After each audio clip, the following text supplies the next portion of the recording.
రాష్ట్రానికి ప్రత్యేకించి కాపు సామాజిక వర్గానికి తీరని లోటని మేము భావిస్తూ ఉన్నాం. అంటే రాజీ పడని ఆయన తత్వం ఇవాళకి కాదు ఎప్పటికీ గుర్తుంటుంది. ఆయన ఈరోజు వైఎస్ఆర్ పార్టీ నాయకుడిగా ఉన్నారు. చాలా అంతకుముందు జగన్మోహన్ రెడ్డి గారు ఓదార్పు యాత్ర సమయం నుంచి వైఎస్ఆర్ పార్టీలో ఉండి మళ్ళీ కాపు ఉద్యమం కోసం ఆయన రాజకీయాలకు దూరంగా ఉండి మళ్ళీ వైఎస్ఆర్ పార్టీలో చురుకైన పాత్ర పోషిస్తూ ఉన్న సమయంలో ఆయనకి అనారోగ్యం రావడం, దాదాపుగా కొద్ది నెలలుగా చాలా ఇబ్బందుల్లో ఉండడం మనం చూస్తూ ఉన్నాం. వాళ్ళ ఆయన కుమారుడు ముద్రగడ గిరి గారు ప్రతిపాడు నియోజకవర్గానికి ఇన్ఛార్జి కూడా ఉన్నారు. ఒక నాయకుడు అంటే ఇప్పుడే దాడిశెట్టి రాజా గారు చెప్పారు, 4 సార్లు ఆయన ఎమ్మెల్యేగాను, ఒకసారి ఎంపీగాను, మంత్రిగాను పనిచేసిన వాడు. సహజంగా రాజకీయాల్లో ఉన్న వాళ్ళకి తన వ్యక్తిగత ఎజెండాలు ప్రాధాన్యత ఉంటాయి, కానీ కులాన్ని అంటే కుల రిజర్వేషన్ కోసం సామాజిక వర్గ కాపు సామాజిక వర్గ రిజర్వేషన్ల కోసం ఆయన ఏ విధంగా పోరాటం చేశారో, ఎన్ని ఇబ్బందులు పడ్డారో మేము చూసాం. 2016 ఇంచుమించుగా ఆ సమయంలో కూడా చాలా తీవ్రమైన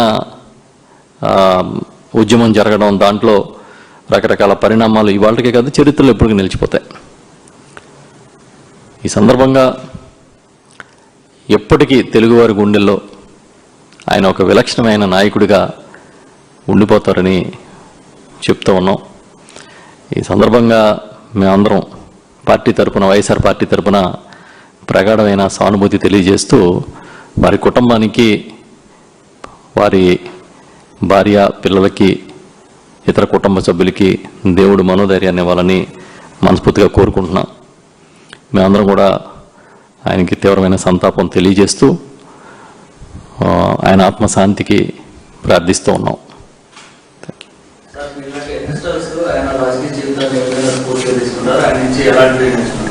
అంటే ఒక పని పట్టుకుంటే ఎలా పూర్తి చేయాలి, ఒక మాట ఇస్తే ఎలా నిలబడాలి. బహుశా ఇవాళ చాలామంది కొద్ది రోజుల నుంచి ట్రోలింగ్స్ చేయొచ్చు, కానీ తాను ఇచ్చిన మాట కోసం పేరే మార్చుకుంటానని సిద్ధమైపోయిన నాయకుడు ఆయన, పేరు మార్చుకున్నవాడు. అలాగే ఏదైనా ముక్కుసూటిగా ఇది జరుగుతుంది, చేయగలుగుతానంటే చేస్తాను, చేయలేనంటే చేయలేనని చెప్పడం, ఇలాంటి లక్షణాలు ఉండడం అనేది ఒక నాయకుడికి చాలా అవసరం. తప్పకుండా అవన్నీ కూడా నెక్స్ట్ జనరేషన్కి ఒక ఇన్స్పైరింగ్ క్యారెక్టర్స్ లాగానే ఉంటాయి. ఆయన ఆతిథ్యం గురించి చెప్తారు అందరూ. పద్మనాభం గారు ఆతిథ్యం అనేది ఆయన ఇంటికి వెళ్తే ఎలా చేస్తారు, ఏం చూస్తారు, ఎట్లా ఆయన ఆతిథ్యం ఇస్తారనేది కూడా ఇప్పుడు మర్చిపోం. సో పద్మనాభం గారు అనేది డెఫినెట్గా ఈ రాష్ట్ర రాజకీయ చరిత్రలోని, అదేవిధంగా కాపు సామాజిక వర్గంగాను చూసుకున్న అది ఎప్పటికీ ఒక చెరిగిపోని ముద్రగడని మేము చెప్తాం. ఈ రాష్ట్రంలో చెరిగిపోని ముద్ర లాంటి వాడు ముద్రగడ.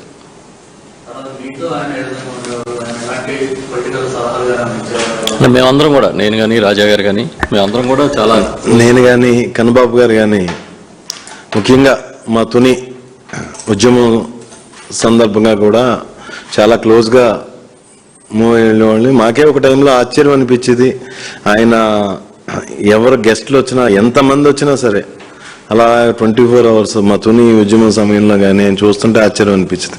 ఆయన చేత్తోనే పెట్టడం, ఎన్ని వేల మంది వచ్చినా సరే. మరి ఆయన ఓపిక చూస్తేనే మాకే ఒక, ఆయనకి తప్పకుండా రోల్ మోడల్ అవుతారు తప్పకుండా మాలాంటి నాయకులకి. Thank you. మేమిద్దరం కూడా ఒక విషయాన్ని సందర్భంగా చెప్పాలనుకుంటున్నాం. అంటే పద్మనాభం గారు లాంటి విలక్షణమైన నాయకత్వాన్ని రాజకీయంగా చూసి దయచేసి వారి కుటుంబం కూడా బాధపడే విధంగా, మానసిక క్షోభకు గురి చేసే విధంగా ట్రోలింగ్ చేయొద్దని విజ్ఞప్తి చేస్తున్నాం మేము. ఎందుకంటే చాలామందికి ఆయన త్యాగం తెలియకపోవచ్చు, లేకపోతే ఆయన త్యాగాన్ని వివిధ కోణాల్లో విశ్లేషించుకోవచ్చు. కానీ పద్మనాభం గారు అనే నాయకుడు మాత్రం 100% నిఖార్సుగా అటు రాజకీయాల్లోనూ ఇటు